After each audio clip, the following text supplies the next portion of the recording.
Production and distribution of City Club Forums on IdeaStream is made possible by the generous support of PNC and the Raskin Family Fund, with additional funding from Cleveland State University, Robert Conrad, and the Payne Fund.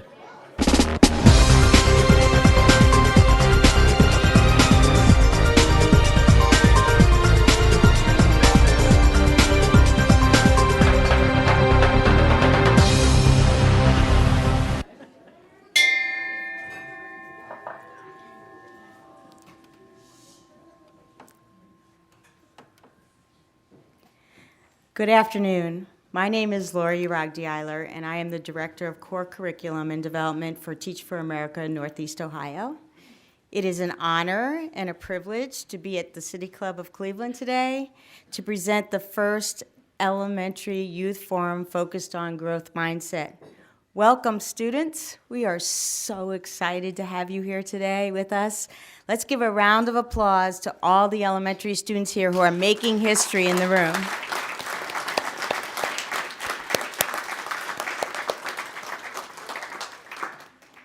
The concept of growth mindset was proposed by Stanford psychologist Carol Dweck and elaborated in her book, Mindset, The New Psychology of Success.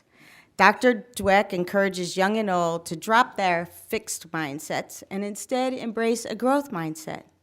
But just what is a growth mindset versus a fixed mindset? In a fixed mindset, people believe that their basic abilities, their intelligence, their talents are just traits that do not change. In a growth mindset, people believe that their most basic abilities can be developed through dedication and hard work, and our brains actually act like a muscle that develops with practice and more than a fixed computer processor. It's not like a computer. It's really more like a muscle. Dr. Dweck would ask us, why waste time proving over and over again how great you are when you could be getting better? Why hide deficiencies instead of overcoming them? Why look for friends or partners who will shore up your self-esteem instead of ones who will also challenge you to grow? And why seek out that tired and true instead of experiences that will really stretch you? The passion for stretching yourself and sticking to it, even or especially when things aren't going well, is the hallmark of a growth mindset. This is the mindset that allows people to thrive during the most challenging times in their lives. And research has shown, and our panelists will tell you, that having a growth mindset creates a love of learning and a resilience that is essential and essentially what is needed for great accomplishment. Dr. Dweck says, the view that you adopt about yourself, that profoundly affects the way you lead your life. That view can determine whether you become the person you want to be and whether you will accomplish the things you value. And that is what matters most. Today, I am so proud that we have with us 4 leaders who embody growth mindsets. We will hear how growth mindset is played out in their lives, their work, and their leadership. First, I have the honor to introduce to you Judge Gail Williams Byers, Judge of the South Euclid Municipal Court. You can clap, go ahead. Judge William Byers is the first African-American judge in South Euclid's history and well known for her innovations about justice, particularly with regard to public access to the court, sentencing, and mental health. She is a leader in and outside of the courtroom. Seated next to her is Miss Kayla Provost, a second grade teacher at Village Prep Cliffs campus. Ms. Provost is a teacher who has incorporated growth mindset in the classroom. She is a 2014 core member with Teach for America Northeast Ohio and a leader with the Growth Mindset Collaborative Initiative as part of Teach for America. She is a leader in and outside of the classroom.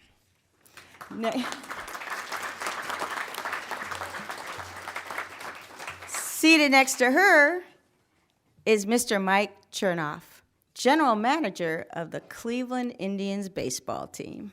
Mr. Chernoff's work in and outside the organization illustrates growth mindset in action. His ascent from intern to general manager is a very powerful story that you'll hear today.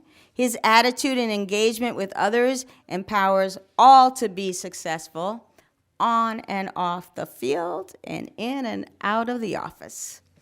And last but not least is Miss Belle Bay. Miss Belle Bay is the founder and director of Distinguished Gentlemen of Spoken Word, the marvelous young men who performed at the beginning of this forum. Miss Belle Bay is also a trainer for the Cuyahoga County Youth Work Institute and the Ohio Mental Health and Addiction Services Board, and is the founding director of Bethune Girls, in addition to being a leader, poet, and author. And she, too, is a leader in and outside and around the world.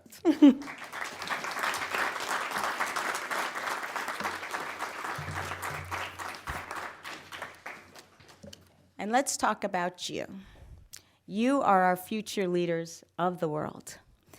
And I would like you to give a listen to our panelists, Judge Gail Williams-Byers, Mr. Mike Chernoff, Ms. Honey Belle Bay, Ms. Kayla Provells, as well as our facilitator, Anthony Price. Carol Dweck would say the only thing standing between you and your goals is the story you tell about yourself to yourself and why you can achieve them. The beauty is you have the power to change the story. We will see through this panel that the willingness to grow and change and to encourage those around you to do the same is all that makes a difference. We encourage everyone, especially all the young people here today, to embrace a growth mindset throughout your life and as leaders in our community. Growth mindset is the key for success for you, for me, for all of us, and for our communities. And so, at this time, on behalf of the City Club of Cleveland, I would like to thank you for joining us today, and I will turn over today's forum over to our moderator, Vice Chair of the City Club Youth Council, and a young man who has also been a student of mine, that it truly embodies the growth mindset, Mr. Anthony Price. Thank you, Well, good afternoon, everyone. Oh, that's a little dry. Good afternoon, everyone. Good afternoon. Oh, that's a good welcome. My name is Anthony Price. I'm a senior at Shaw High School. I'm vice chairman of the City Club of Cleveland Youth Forum Council here. So I want to thank you guys for coming out. And I'm just honored to be here today.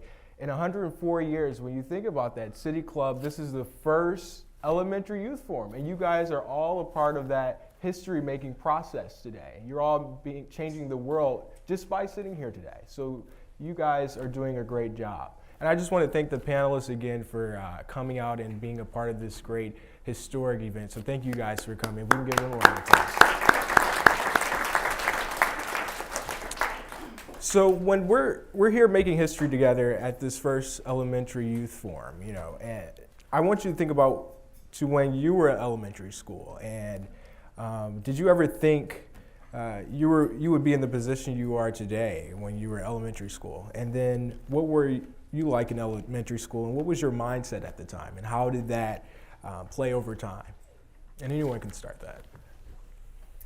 Well, I'm happy to start. Yeah. And the short answer is no. When I was where so many of you all are right now, I never dreamed of being a judge. In fact, I thought I was going to be a ballerina.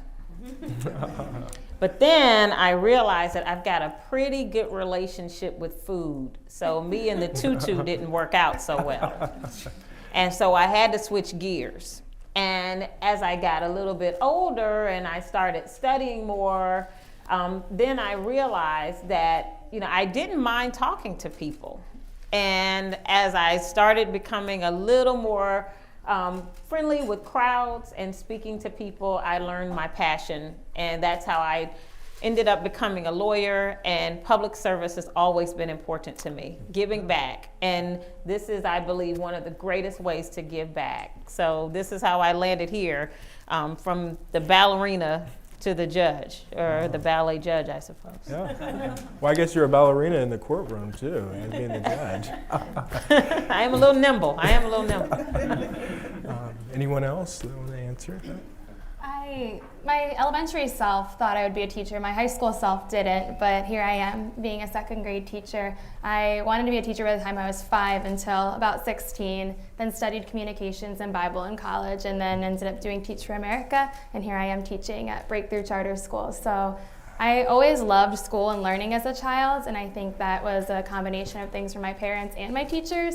I didn't know it was called growth mindset, but that was something definitely that was instilled in me. I always wanted the next challenge, and my teachers were always telling me, you know, you can do this, or giving me a little bit harder work, and I felt special getting harder work, and so I wanted even harder work. And so that was something that I realized I had grown up with, and that my parents always continued to push me and told me I could do anything I wanted. So that was the growth mindset. Now I have a term for it, and am enjoying instilling that in my scholars in the classroom.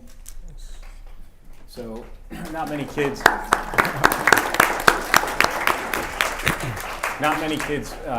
when they're little say they want to be a general manager of a baseball team. They usually say they want to be a baseball player, and I too, as a little guy, wanted to play baseball.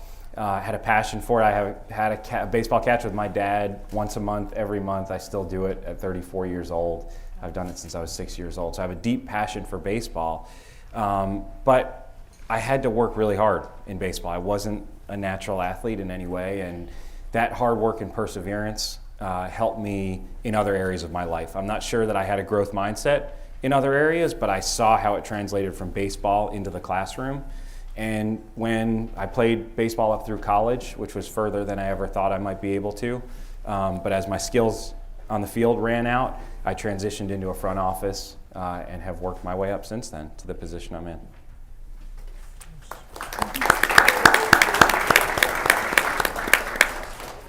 When I was in elementary, I had a vision that I would grow up as a woman and work with a group of adolescent boys.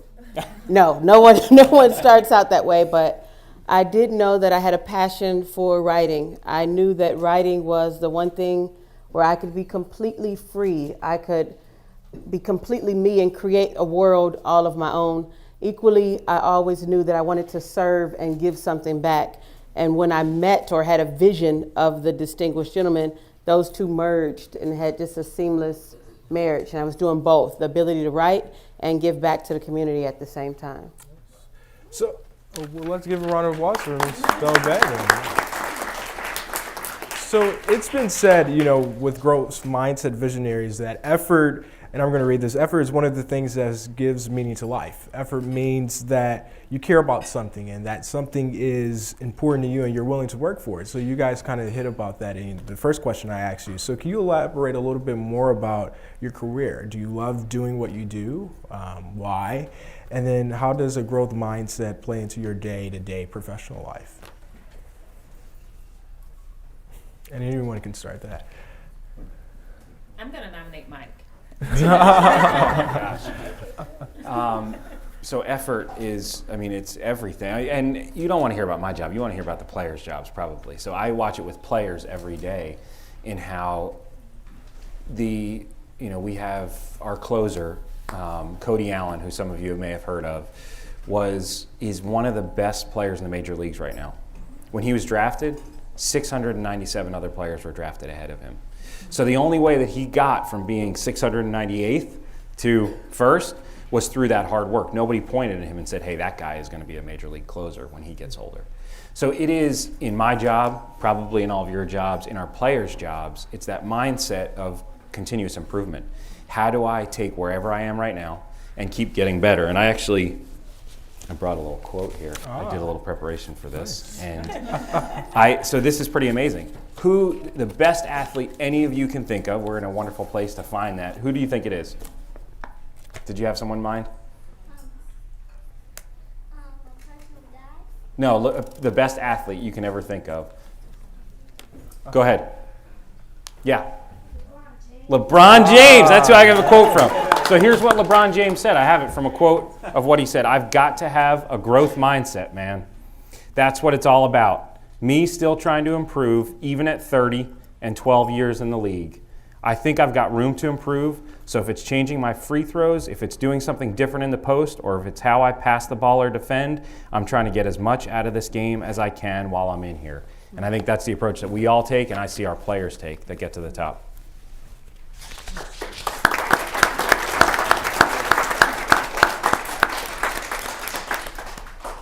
I can go next.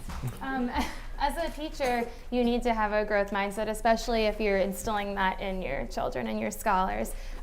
This is my second year teaching. Like I said, I'm a core member of Teach for America, so I didn't study it in college. So there was a big learning curve, but when you just believe that you can continue to learn and grow with it, then you really do. I have had incredible support, and being able to seek that out and seek back feedback, I think seeking back feedback is something that's huge in any profession in general, even when it doesn't sound or doesn't feel like the greatest, that's going to make you better. And then in that case, you can be able to give it to others as well. I'm our grade level chair for second grade as a second year teacher, and I was a little over daunted by the possibility at first, but my admin believed I could do it, and I eventually did too. And so that's been an incredible experience after no training before that, and I've been able to lead a team of 6 teachers this year and make decisions for our grade level and just kind of gain confidence there. So that's more of like the teacher side of it. But all of you guys in here that are scholars and students, I love my job, and you guys are continuing to learn and grow. And it's those light bulb moments you might have heard your teachers talk about when your brain just kind of lights up and it makes that connection. You guys get really excited when you see that happen, and we get really excited too. So that's a lot of growth mindset in the classroom.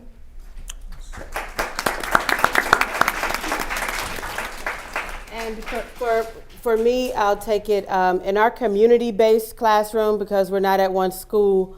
My greatest demonstration of that as it relates to effort was the piece that Mujahid referenced in the poem they did about going to France. So when this great opportunity came upon us, we had more negative people saying no, that it can't happen, than positive people saying that it could happen originally. Someone comes, you guys want to go to France? We say, yeah, sure. And then they say, we don't have any money, do you? No. So I'm looking at the negative piece of it is we don't own a van. We don't have passports. We've never been on a plane as collectively as a group. But I asked the guys, do you all want to go? They said, absolutely. What do we have to do to be able to go? I need you to want to go. And then we can figure the rest out. What is it going to cost us? $80,000. And I told them plainly, we'll have $80,000 by the end of the month. What are your ideas to make it work? So the biggest lessons for me just became, if you want it, are you willing to take the effort to be creative enough to make it happen? So for us, it's always been about whatever I have to do by any means necessary, roll up my sleeves and get it done. Judge, I don't know if you want to hit on the question or. I guess I'm last, but that's not so bad. Let me start by saying, how many of you here are used to seeing a judge like this? How many are used to just seeing a judge just out and about? Not too many. How many of you naturally think judges are mean? Raise your hand. It's okay to raise your hand in here. Nobody's going to get in trouble in here. Okay. How many of you expect judges to be maybe a little bit older? More hands. Okay. How many of you expect judges to not be hip? I don't know who Nene is. Okay. How many of you would be surprised to know that, judges roll up their sleeves and do community service alongside the same people they order to do community service? What if I told you that? Okay. What if I told you that, some judges actually care so much about what happens to you that they send you birthday cards and get well cards? Okay. What if I told you that some judges know all of your kids' names or all your brothers and sisters' names? I say that because for so long we have this idea of what our justice system ought to look like. And that so many times when you come to a court, it's only because something negative has happened, and frequently that's true. But that because you had a negative experience to bring you there doesn't mean that your entire experience being there has to be negative. That what I've learned is that we have perhaps the one time to make the biggest positive impact on somebody's life because we have them there. It's all about how we choose to use it. Mm-hmm. And that we can use the court system and the justice system as the biggest bully pulpit to, pretty much, force people to do things, but we can encourage them too. And so whereas you might see me as somebody that should have one of those little white doilies, those little white things that go around the collar. Who watches Judge Judy? Anybody watch Judge Judy? See? No more hands. I knew how to get them up in the air. I don't have one, y'all. I don't have one of those. But I tell you what, I can play hopscotch. I know how to play jacks. I can double dutch too. And you know what? It matters to me what books you're reading. Would it surprise you if I told you that I give away book bags and books for the summer because I want you guys to read in the summertime and I want you to be prepared when it's time to come back to school?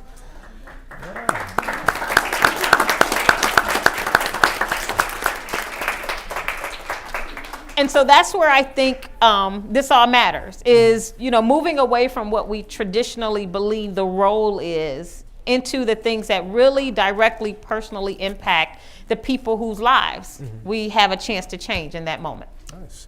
So all of these amazing things that you guys are talking about, and you become successful where you are now. And I'm sure there was a struggle to that. And we know that struggle makes us smarter and it forces our brain, like our brain works like a muscle, so it forces our brain to get stronger.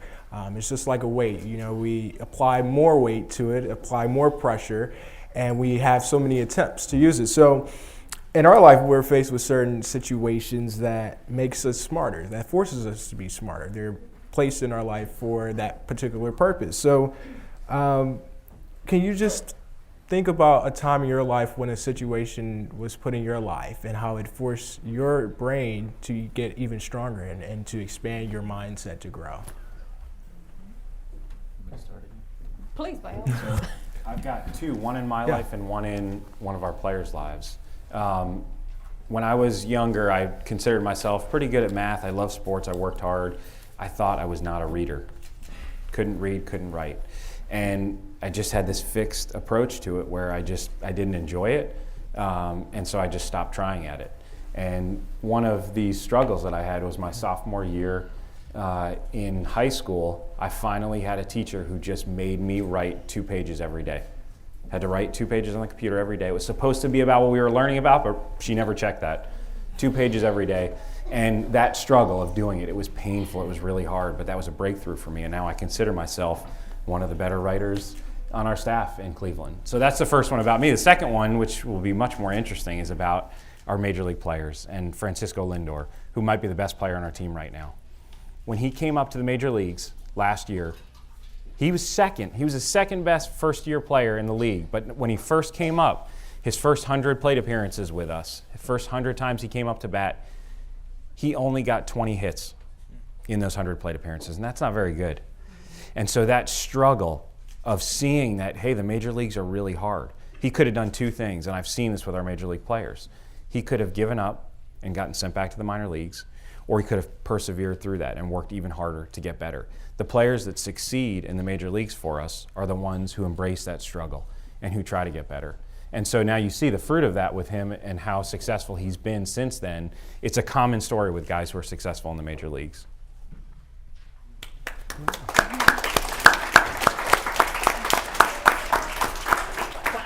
Piggyback on that because I have my own challenges all throughout school. What I forgot to mention is when I didn't think I could make it as a ballerina, my next option was going to be like an astronaut until I realized I'd have to learn how to count really well because there's a lot of math involved.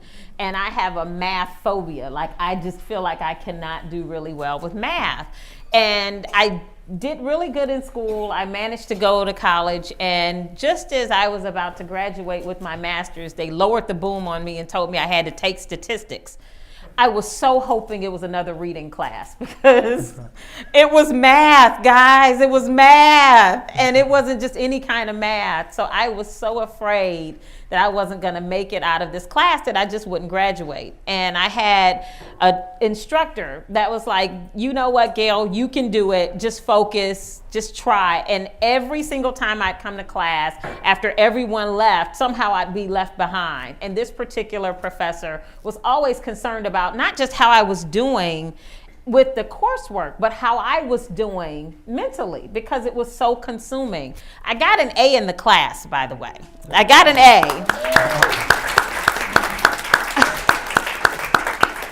But the moral of the story is I still keep a calculator really close to me because I don't trust my skills still. So I'm still not that good. But I'm really impressed with that particular professor because they knew that even though it wasn't my best skill, that I tried. But the other story I'll tell you, which is something sort of piggybacks off of what Mike said, is my job isn't easy. I tell people sometimes I see some of the best people on their worst days. Not everybody's a bad person. They just made a mistake. And some people's mistakes are sort of worse than others. I mean, it's sort of different from taking that last cookie out the cookie jar. Sometimes you take the whole pack off the shelf in the store and walk out. That's a little bit different. A cookie's a cookie, I understand. It's just sort of where you get the cookie is the problem. And so I had a situation with a young lady who had just been struggling with all kinds of issues, and she's got some other mental health issues. And she's probably been with me for as long as I've been a judge. That's how long we've been together. And it had gotten to the point where I had literally taken her case and I had transferred it to another judge and had the other judge work with her. And that didn't work out, and that judge threw up their hands and said, you got to take her back. So I said, I've never heard of such. She comes back to me and she still just isn't doing the best. And I didn't want to do it, but I ended up sending her to jail for a certain period of time. And after she went to jail for a period of time, she comes back to me and she thanked me. And I said, who thanks somebody from going to jail, right? I mean, that doesn't happen. But I'll tell you, with me working with her and having faith in her and encouraging her, even through all of this, I find now that she is such a healthier person, that we're still together. She still comes to see me. And she promises me a steak dinner as if I really need anything else to eat. But she always promises me a steak dinner. But what I really care more about is that she's not getting in any more trouble, that she's in a healthy relationship at home, that she hasn't done anything else wrong. And if all it takes is her coming to see me every month or so, then you know what? I'll take it. Because at the end of the day, she's better, the community's better, and everybody's won. And so that takes a real commitment, because everybody else would say, listen, who's got the time? That takes a lot out of you. But we got to approach this thing differently, and I'm real proud of her.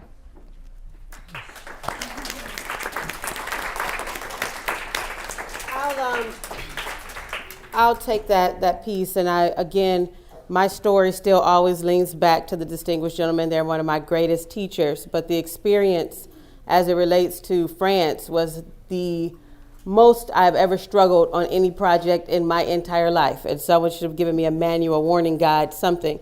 But when we were attempting to raise this money, there were other agencies who entered a competition with us. So other nonprofit groups from across the country.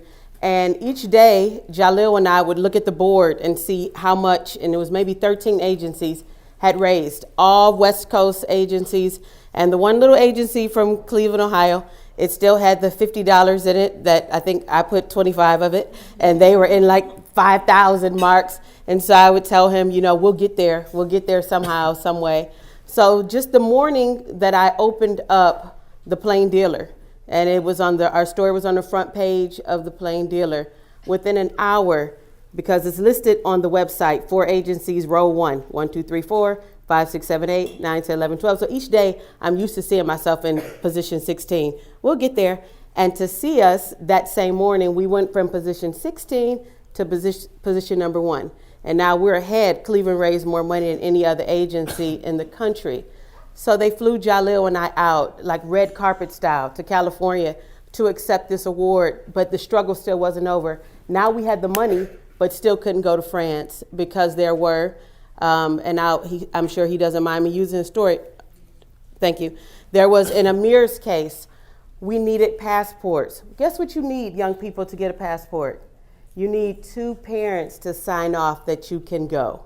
So we now have a struggle. We have parents in Timbuktu. We have parents deceased. We have parents in Arizona. We have parents incarcerated. We have wardens saying, I won't get the paper. So what does that mean for Miss Honey? I now need to, for the first time in my life, since you mentioned sending someone to jail, I now need to fly to a prison to be able to fight for a passport. I now need to call Marsha Fudge to be able to fight to help us to get a passport. So that struggle at the end of the day, down to the day before we flew out, and I won't forget Amir saying to me, you did the best you could, Miss Honey. You did everything you could. You're flying across just to get a signature. You tried.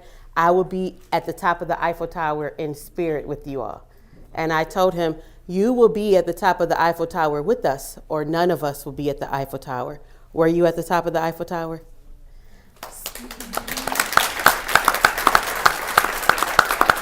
So don't be afraid of struggle. At the end of struggle is success. If you use that struggle with the determination that struggle doesn't mean no. It just means I have to struggle until I get to a yes. So I'm just going to wrap up with this last question, and anyone can answer it. So one of my favorite quotes, since we heard a lot today about Carol Dweck, and one of my favorite quotes about her is that test scores and a measure of achievement tell you where a student is, but they don't tell you where a student could end up. So looking to the future, what do you envision for all these students in the room and all the listeners that are listening on the radio and all the elementary school students that are out there? What will be the key? I can start off. Yeah, your test scores don't define you. I'm not a math person myself, and numbers and data, all of that. Had to get a little bit better at that since teaching, of course. But you are individuals. You have God-given gifts, abilities, talents, and you need to use them and you need to discover them. You're all so young and have so much ahead of you, and I mean, I'm still figuring out things that I'm good at even now as an adult. And so you just need to keep working harder and harder, and literally your brain is a muscle. It will continue to grow as you struggle with it. Embrace that challenge. One of my kids, we have a sign in our classroom saying, instead of saying I give up or this is too hard, say this may take some time and effort. Put in that time and effort. I share a really quick story. I had a girl in December who she was crying in the middle of her state test. You all are taking state tests. Sadly, you're all going to keep taking more. We have to give them to you. I'm sorry. But she was crying in the middle of it because she's like, this is so hard. And she was at a 3rd or 4th grade level in 2nd grade because she had been continuing to work harder and growing more and more. And I said, if you can do this, I believe you can. She's like, no, I can't. And then kind of what the distinguished gentleman said, if you believe you can't, then you can't. But I said, you have to believe that you can, and then you will. And she let that sink in for a minute. She's like, I can do this. It's going to take some time and effort. At the end of the test score, you could find out what it was right away. She surpassed her growth goal and went above and beyond what she thought she could even do. And so while that is a number, for her, it gave her that confidence that she needed, that she could keep working hard at it, and that there were no limits. And so that's something that I believe is true for each and every one of you. Don't limit yourself and just keep on working hard.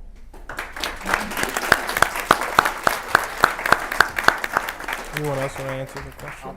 I'll tell you the same thing I tell all of our players. Your test scores, so for you, your test scores, for our players, their performance, it doesn't define you. What we tell them is the best way to predict the future is to create it.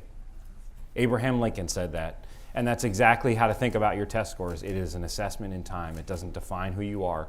When Francisco Lindor is batting 200, that doesn't define who he is. He has to look at a scoreboard. You don't even have to look at the scoreboard. He has to look at a giant scoreboard every night with whatever his batting average is that night. That doesn't define him. The best way to predict who he's going to be in the future is not to take that and extrapolate it out, but to create a new future. So we tell all of our players that, and I would tell you the same thing.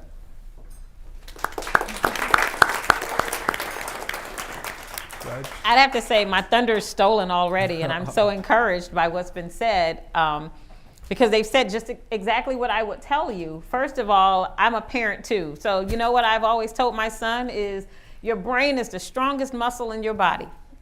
Use it.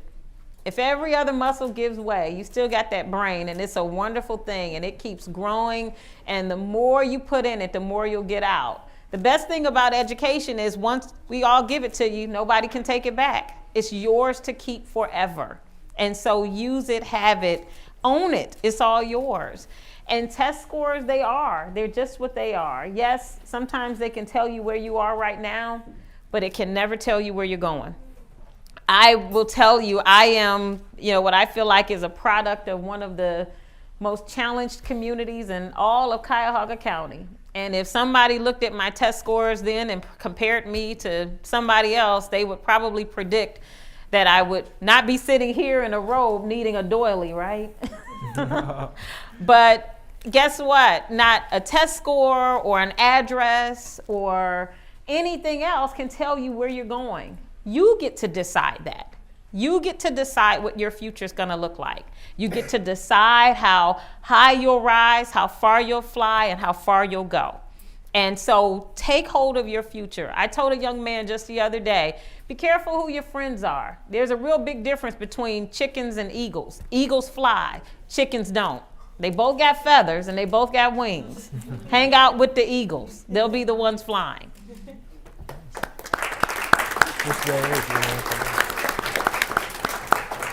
And lastly, I think to go back to his original question, where do I envision you all? I envision you all exactly where you envision yourself. So if you envision yourself as a doctor, that's the person I look to see taking care of me in 25 years. If you're the lawyer, if you're the next judge, the same words to the piece they were doing, if you think you are beaten, you are. If you think you dare not, you don't. I envision you accomplishing and achieving whatever your mind can create without limitations, knowing that you're going to make some mistakes. You get up, you dust yourself off, and you try again. And no matter how hard it is, you put your hat in the ring and you keep trying. And at the end of it, you're going to get a win. You are. You just have to keep trying at it.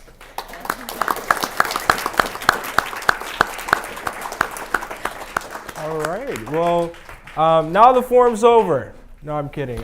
So this is our moderate and the conclusion of our moderated discussion.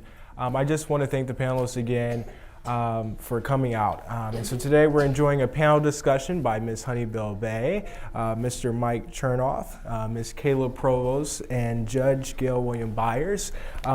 We're going to begin our Q&A session, and everyone is welcome to say a question, including teachers. I see teachers in the audience as well, even though we have elementary youth forums, and teachers, you can ask questions as well.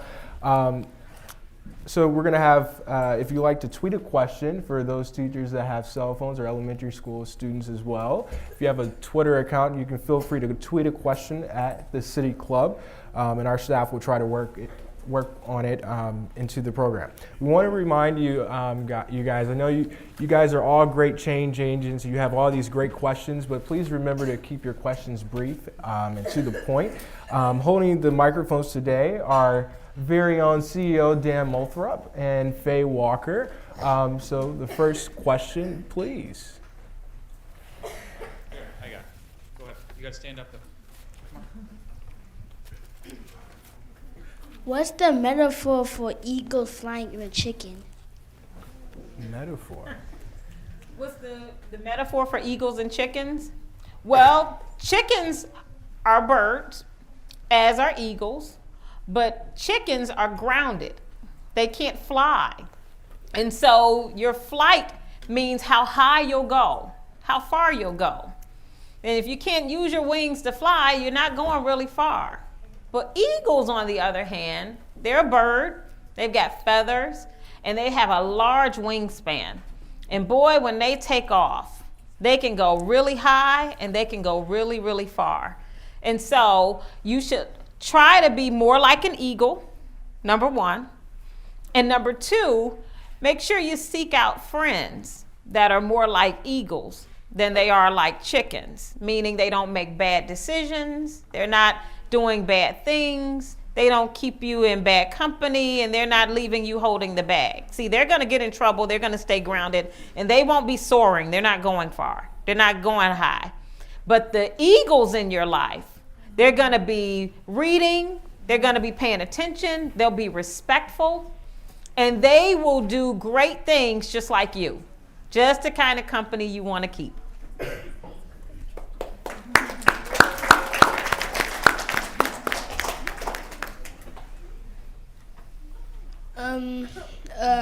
My question is, during a court case, if it's difficult, would you have a growth mindset or a fixed mindset? Well, I have those challenges almost every day. And I like to think that the way I approach each case is pretty much with a growth mindset. I don't think that everybody's the same. I don't think everybody needs the same response. And because of that, I think sometimes a new or a different approach does the trick. I'll tell you, if we do things the same way we always did, we might get the results we always got. I think we can change people if we just sort of change the way we approach it. So I think I got a growth mindset. I'm glad it's got a term now.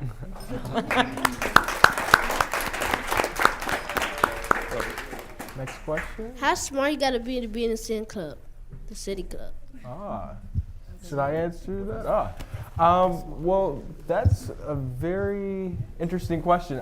It's not about how smart you are. It's about how much effort you put into it. So whatever you're dedicated to, and that's what makes City Club so unique, is that they're that source. They're being that side of itself for free speech. And so they're able to produce forums like this one of its very own that you're dedicated about, and you can make the difference. Not the panelists, or the panelists, they're making a difference right now, but you can really make the difference by becoming, when you're in high school, a part of the youth council, which gives you the opportunity to make that difference and be dedicated on a particular issue that is dear to your heart.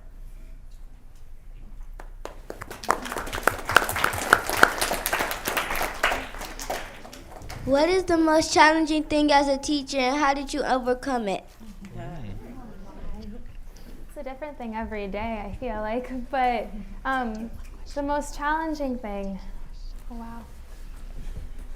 is when you are just like a human being. You're tired and you don't feel like doing, you feel like kind of giving up. My kids say to me, like, I'm just so tired, Miss Provost, like, I can't do this. And sometimes I'll be like, I'm tired too, but we're going to persevere together. So it's kind of just, there's bigger challenges where we have deadlines as teachers, and we have all these different spreadsheets and worksheets that we need to fill out too. We get a lot of homework as well. And so it's kind of managing your time. Time management might be the hardest struggle. And so we try to teach you guys how to do that, but we need to really work on that ourselves. So keeping ourselves organizing, making a list and sticking to it, setting reminders, little things like that. But in the moment when we just really are tired and feel like giving up or going home, we can't do that. We're there, and we believe that you guys are so important and that your futures are so important. So staying there and persevering with you is, and you encourage us, and we hope to encourage you in that way. So.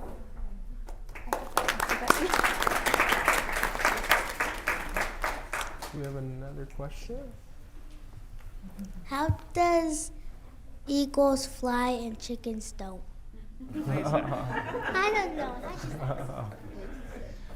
I think we can move on. Another question?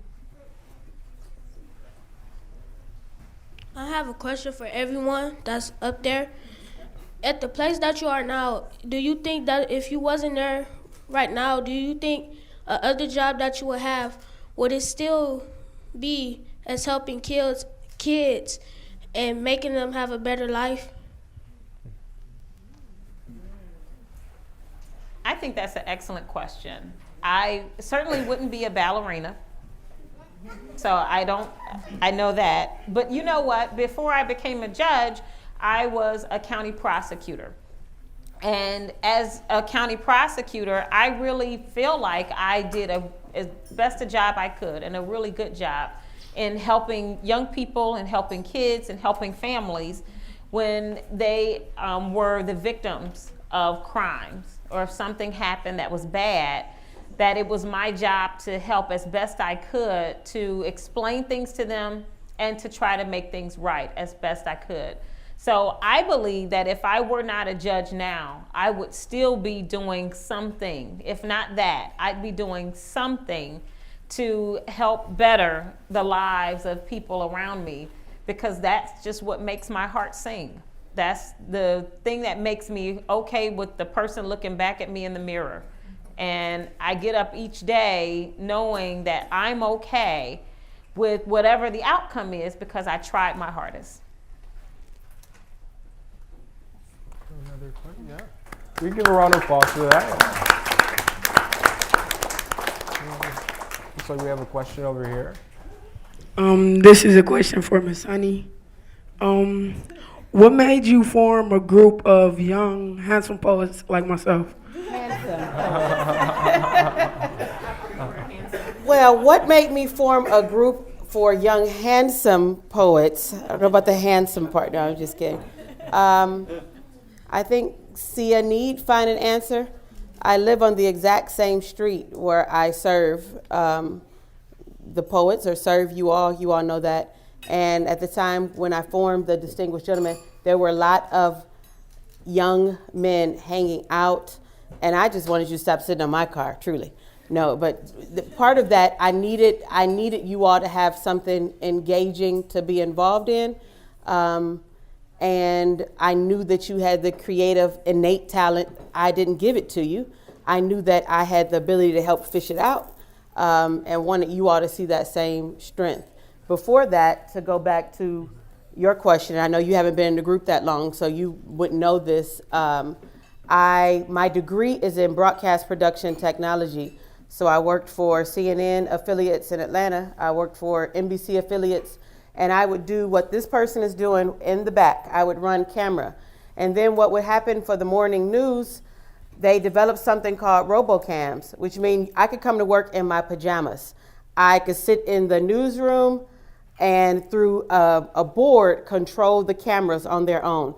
So I never interacted with people. It was just technology. And something in me, I've always had to do something that touches people. So equipment has no feeling.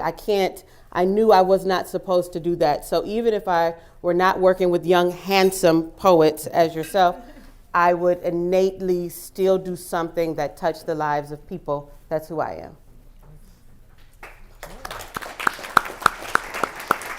And then our last question. This is a question for everybody. How did you persevere through the challenges in your jobs? Start that. Anyone want to start that? Growth mindset. I think whether you know that term or don't, what I find with a lot of people, either in my field or players or people who have been successful in their careers, it's that when they hit a roadblock, when something tough happens, they put their head down, they try again, they try to persevere through it, and they try to learn something from it. So we call it, in our job, we call it continuous improvement. It's like LeBron James.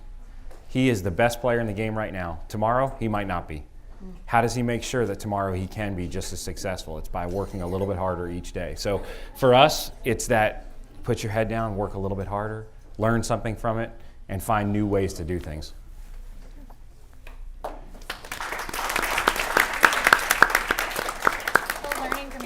I think that's a huge thing. Admitting when you made a mistake, it's big, because we're humans, we all make mistakes, and so it's like learning from them. What do you do from that and persevering with it? I pray a lot. I have good friends that like support and check in on me, and so kind of building that good support system of eagles that are going to help you fly even when you're adults. You just keep persevering through that, and having that support system I think is important.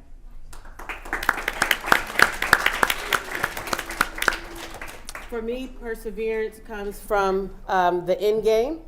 If you were to take young people out of the equation, I would not persevere. For me, I'd give up, because the money, the financing, the grants, the bureaucracy. But the end game, when I look at young people, they're the end game. So I persevere because I know what it means to them. In a few days, I have 3 seniors who've matriculated through the program, who will graduate sitting over here at these tables and go on to college. They're the end game. I have young men in colleges all over the country. So I persevere because I remember that the bigger picture is never about me. It's about the young people that I provide services to or for.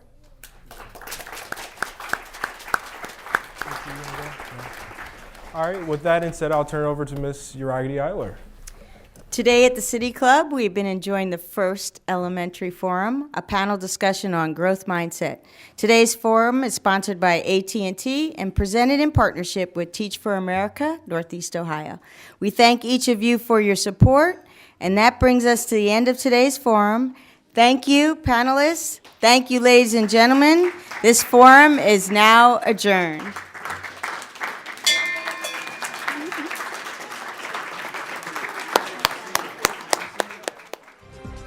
For information on upcoming speakers or for podcasts of the City Club, go to cityclub.org.